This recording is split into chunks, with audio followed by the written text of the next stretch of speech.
Welcome, mathematicians.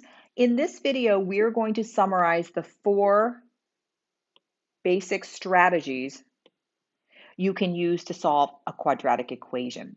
Now, for each strategy, we want to know when can you use it, what restrictions there are in this strategy, and then it's always helpful to have one or more examples of equations that can be solved with that technique, with that strategy.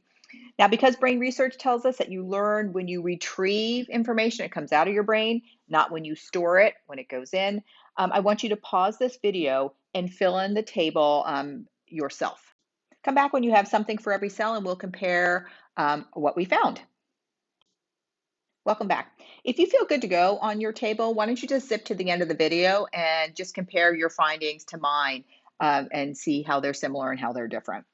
Let's start by talking about the square root method. The square root method is always the first method I try to use if possible. And you can use it when you have a single variable or binomial being squared. And I think this one's really helpful to look at a few examples. So we could solve the equation 14 is equal to 2x squared plus 16 because only the variable is right there being squared. Or we could use it to solve 8 is equal to 5 times the quantity x plus 1 squared minus 12 because we have a binomial squared. Now restrictions are this technique actually can only use when these things are true. Okay, can't use it any other time. Another thing that's just helpful to remember about this technique, you're really just using, it's really basic equation solving. Do whatever you need to do to isolate the thing being squared, and then you'll take the square root of both sides. Moving on to factoring in ZPP. This technique can be used when the quadratic can be factored.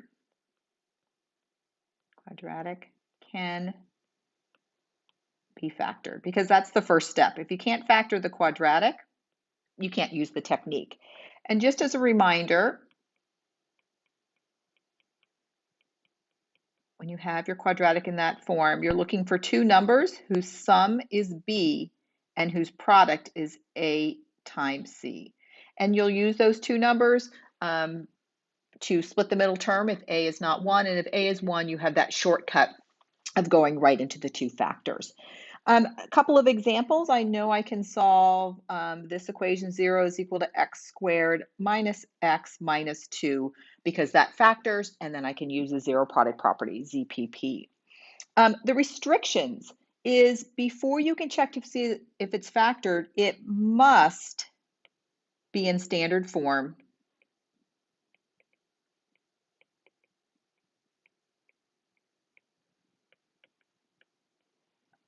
With one side equal to 0. So it must look like this. Then you can try to factor it. All right, that's factoring in ZPP. So again, special case, only use it when that quadratic can be factored. Next up, completing the square. I love this technique. You can use this technique anytime. So it can be anytime, but if you're thinking about when is it easiest or most efficient, it's easiest and most efficient to use when A is equal to 1 and B is even. Because that first step, you have to get A equals to 1. If it's not, you'd have to divide both sides of the equation by A. And then because of B, you want to split that in half. It's always nice when it's an even number. So here's an example that's nice to solve that way. X squared minus 8x minus 6 is equal to 0. Right? Nice and easy to use, completing the square there. Are there any restrictions? Absolutely no. There are none. You can always use this technique. Last but not least, let's bring it home with the quadratic formula. Quadratic formula, when can you use it? You can use it anytime. And just a reminder, x is equal to the opposite of b. You might want to sing that song along while you're coming up with it. b squared minus 4ac all over 2a. Remember this quadratic formula, it is not magic at all. A very clever mathematician, she took the generalized form of a quadratic equation in standard form, and she completed the square, and this is what she got. So really, as an example, any quadratic would work here. There is a restriction though. It must be in standard form.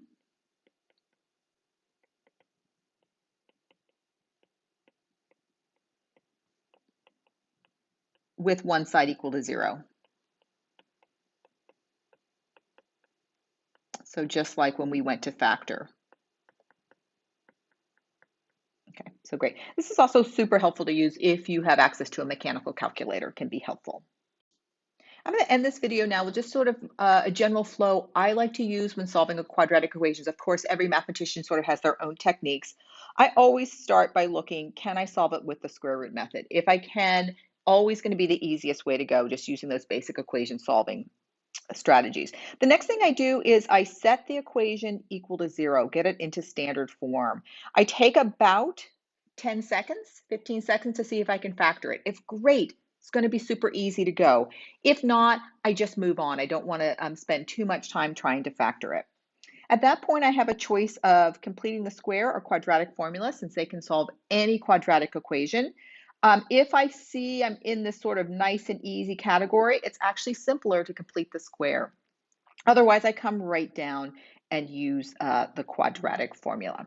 So I hope this video has helped for you to solidify the different strategies for solving quadratic equations, and also kind of start thinking about what is your own personal flow of thinking through when do you use each strategy when you're faced with solving a quadratic equation.